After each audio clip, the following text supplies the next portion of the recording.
De nombreuses veuves sont victimes d'abus et de discrimination. 81 millions d'entre elles subissent des violences physiques. Aujourd'hui, journée mondiale des veuves, il est de plus en plus question de leur autonomisation. L'approvisionnement en vivres des cantines scolaires est un vrai casse-tête, une situation qui, si elle n'est pas résolue, pourrait porter préjudice aux apprenants. Et puis le choix des Britanniques de quitter l'Union européenne a été fait lors du référendum de juin 2016, la victoire de la démocratie. Nous en parlerons dans ce journal-là. Madame, Monsieur, bonsoir. Les veuves font partie des populations les plus isolées, les plus marginalisées. Sur 245 millions de veuves, 115 millions vivent dans des conditions difficiles, surtout quand elles ont des enfants en bas âge. La survie devient un combat quotidien. Et pour venir à bout de cette précarité, l'autonomisation de la femme, solution toute trouvée par une ONG. Moussa Konaté. Le geste est le même. Servir du poisson et de l'attiquer à ses clients. C'est l'occupation quotidienne de Félicité, mère de 2 enfants. Cette activité lui permet aujourd'hui de faire face à ses besoins depuis le décès de son époux.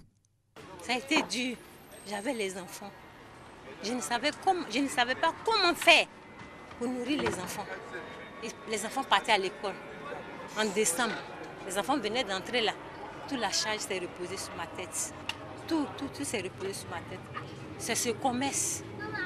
C'est ce commerce. C'est de ça que je vis depuis la mort de mon mari, depuis 29 décembre jusqu'à aujourd'hui, 23 2017. C'est ce commerce. C'est de ça que je vis avec mes enfants. Vivre dans la solitude, déséquilibre familial, déscolarisation des enfants. Les conditions de vie des femmes demeurent précaires après la mort de leur mari.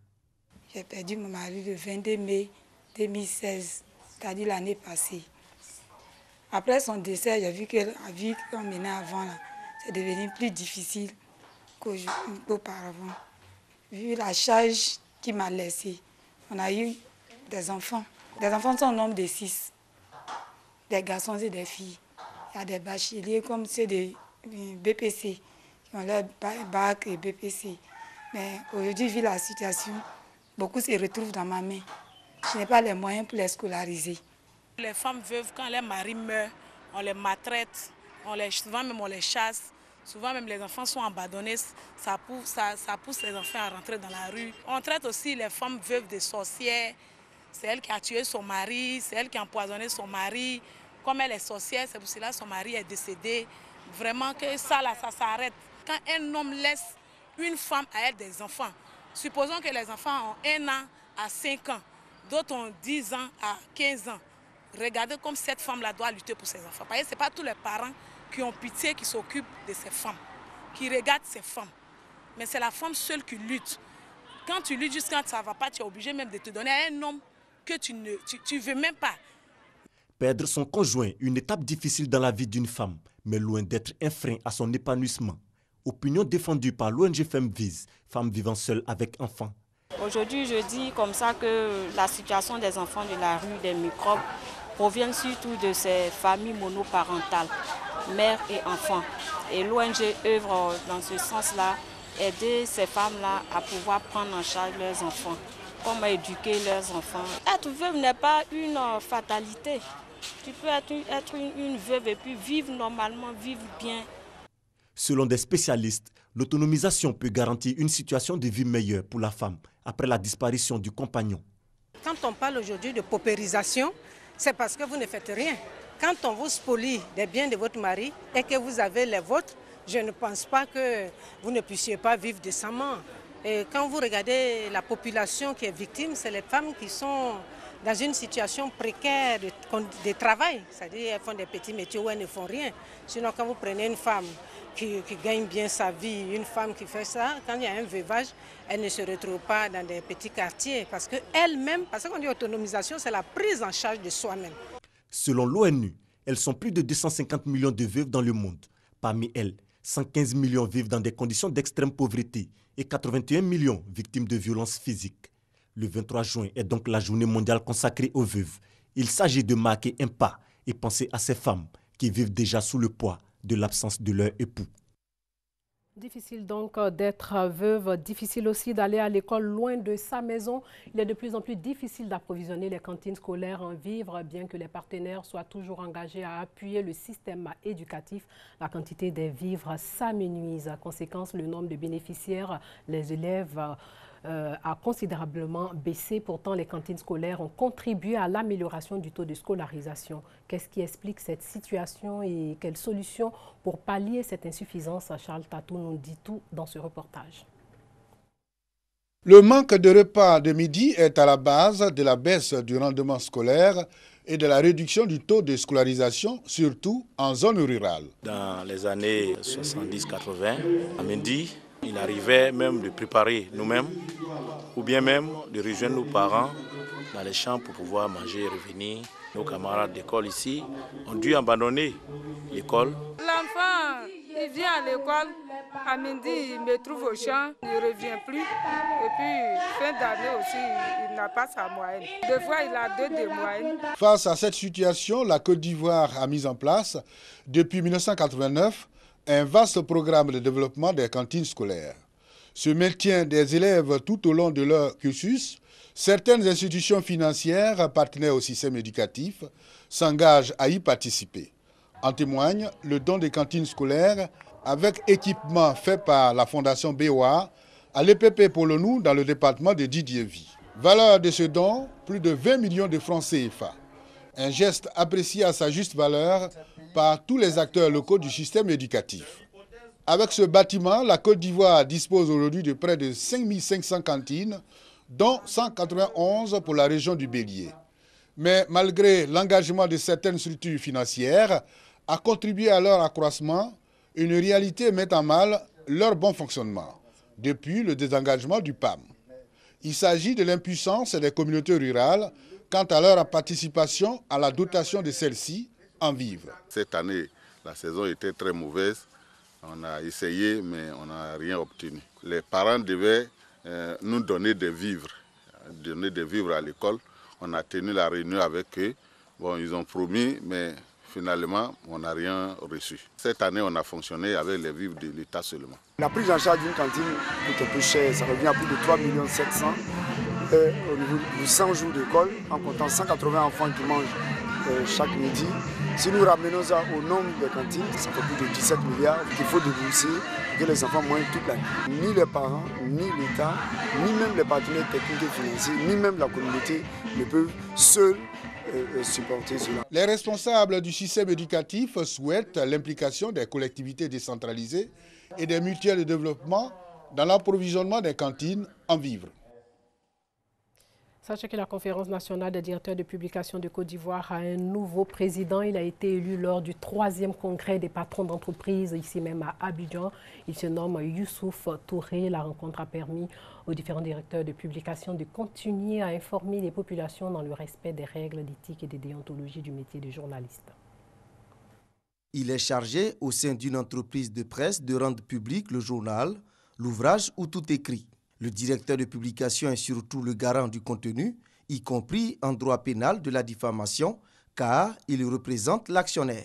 Nouvellement réélu à la tête de la Conférence nationale des directeurs de publication de Côte d'Ivoire, Youssouf Touré ambitionne de faire prendre aux patrons d'entreprises de presse toute la responsabilité liée à leurs fonctions. Doter les directeurs de publication d'un code d'honneur qui permettra aux directeurs de publication d'accéder à plus de crédibilité, d'honorabilité et de respectabilité, en étant beaucoup plus regardant du contenu du journal ou de tout écrit périodique. En dehors de toutes les sensibilités, les tendances éditoriales, nous allons nous mettre d'accord pour aider la Côte d'Ivoire à avancer.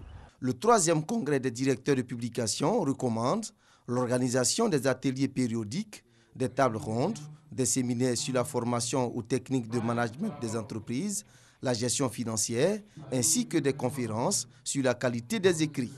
C'est que le Congrès place désormais la formation au cœur du fonctionnement des entreprises de presse. Laquelle presse devra jouer son rôle d'éveilleur de conscience tout en restant professionnelle. Lire, c'est voyager sans prendre le car ni le train, encore moins l'avion. La lecture permet aussi de se familiariser avec les mots en améliorant le vocabulaire et en réduisant considérablement le risque de faire des fautes d'orthographe. Aujourd'hui, avec l'avènement des TIC, cette pratique est de plus en plus délaissée. Pas partout, sérieusement, il existe encore des amoureux du livre. Alain Issois les a rencontrés. À l'image des spectacles, des jeux et du sport, la lecture offre à ses adeptes un plaisir sans faille. L'oubli des soucis, le combat perpétuel contre le stress, la formation de l'esprit critique restent, selon le professeur Trodéo Roger, les principaux bienfaits de cet exercice de la pensée. Le savoir ne se trouve pas sur Internet, le savoir se trouve dans les livres. Parce qu'en fait, avant même d'aller sur Internet, il faut avoir quelque chose dans la tête. Et lorsque on est amoureux du livre et de la lecture, il y a ce plaisir quasi érotique, n'est-ce pas, de découvrir ce qu'on a cherché. Quand on trouve ce qu'on a cherché, il y a ce plaisir-là. Il faut vraiment le vivre pour en avoir conscience. Éveil de l'âme, moteur par excellence de l'écriture et de la culture. La lecture sous nos cieux a bien du mal à enrôler les cœurs encore sceptiques. À Bouaké, plusieurs actions de sensibilisation à la lecture se mènent sur le terrain. Pour les initiateurs, cette action vise à amener la jeune génération à s'intéresser aux livres. La lecture est un exercice qui motive la patience d'un être humain. Les personnes qui sont beaucoup émotives, la seule solution, c'est de beaucoup lire. Avant d'écrire, il faut d'abord lire. Et par la lecture, on construit notre personnalité, on construit notre société. Donc la lecture est la pierre angulaire de toutes nos actions. L'amour du livre, Trodéo Roger a quelques secrets pour l'acquérir. Cet exercice qui lui a valu quelques années en arrière, le pseudonyme de rat des bibliothèques. Le premier secret, si je peux le dire, c'est la curiosité, l'envie de savoir. Le second secret, c'est d'avoir peur de l'échec. Un étudiant qui n'a pas peur de l'échec, il lit ou ne lit pas, ce n'est pas son problème. Tout en forgeant la mémoire, la lecture aide le fanatique à réviser sans effort afin d'accéder à des connaissances nouvelles. Une occasion rêvée pour les jeunes apprenants qui pourtant s'y adonnent de moins en moins. J'incite vraiment la jeunesse ivoirienne à vraiment s'adonner à la lecture. Car lire, c'est voyager comme l'a dit Victor Hugo. Lire, c'est vraiment se cultiver. La lecture joue un rôle primordial dans le quotidien des hommes. Et le livre reste le seul moyen de parvenir à ce monde empli de connaissances. L'élection du nouveau président de l'ANC prévue pour décembre promet d'être serrée. C'est en Afrique du Sud, en tête pour succéder à Jacob Zuma, le controversé président sud-africain, son vice-président Cyril Ramaphosa et l'ancienne présidente de l'Union africaine, Nkosana Dlamini Zuma, l'ex-femme du chef de l'État sud-africain. Il ou elle aura ensuite toutes les chances de remporter l'élection nationale dans 2 ans. Place à l'éphéméride. Dès l'annonce des résultats du référendum du 23 juin 2016 sur le Brexit, le Premier ministre David Cameron a pris acte de son échec personnel et a annoncé sa démission en se gardant de critiquer le choix majoritaire de ses concitoyens. C'est la preuve que la démocratie et l'état de droit se portent encore bien sur l'île où ils ont vu le jour il y a quelques siècles. Les Anglais donnent un coup d'arrêt au projet issu du traité de Maastricht d'une Europe supranationale et post-démocratique autour de la zone euro. Revivons la victoire de la démocratie avec Thomas Guessambi. En novembre 2014, le Premier ministre David Cameron annonce les changements qu'il souhaite voir dans la relation du Royaume-Uni avec l'Union européenne. La reconnaissance officielle que tous les États membres n'ont pas à rejoindre la zone euro ou à aider les économies en difficulté de la zone euro. L'élargissement du marché unique et des objectifs de simplification administrative pour les entreprises, l'exemption du Royaume-Uni de la clause sur l'union toujours plus étroite, la possibilité pour les parlements nationaux d'opposer leur veto aux lois européennes et le fait de pouvoir interdire aux immigrants européens certains bénéfices sociaux au Royaume-Uni avant 4 années de travail. Le résultat des négociations est annoncé en février 2016. L'application légale du résultat des négociations est complexe, car aucun traité de l'Union n'est modifié, mais certaines parties de l'accord sont applicables en droit international. La question du référendum est incluse dans le discours du trône du 27 mai 2015. Il était dit à l'époque que David Cameron prévoyait d'organiser le référendum en octobre 2016. Mais le European Union Referendum Act est déposé à la Chambre des communes dès le lendemain.